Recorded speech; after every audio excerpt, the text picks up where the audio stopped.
আল্লাহ জান্নাতি পোশাক কে সর্বপ্রথম পাবে, কে পরবে?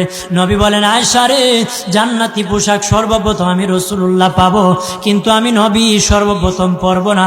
সর্বপ্রথম ইব্রাহিম খলিলুল্লাহকে জান্নাতি পোশাক পরানো হবে। কেন জানুনি? ইব্রাহিম নবীকে নমরুদের আগুনে যখন ফেলে দেওয়া হয়েছিল, দুনিয়ার সব ছেড়ে দিয়েছিল, বাড়ি ছেড়ে দিয়েছিল, সম্পদ ছেড়ে দিয়েছিল, মা বাবা ছেড়ে দিয়েছিল, এমনকি গায়ের জামা যখন খুলে নেয়, ইব্রাহিম কয়েক কাপড় ছেড়ে দিতে পারি, আমার আসমানের মালিককে ছেড়ে দিতে পারি না।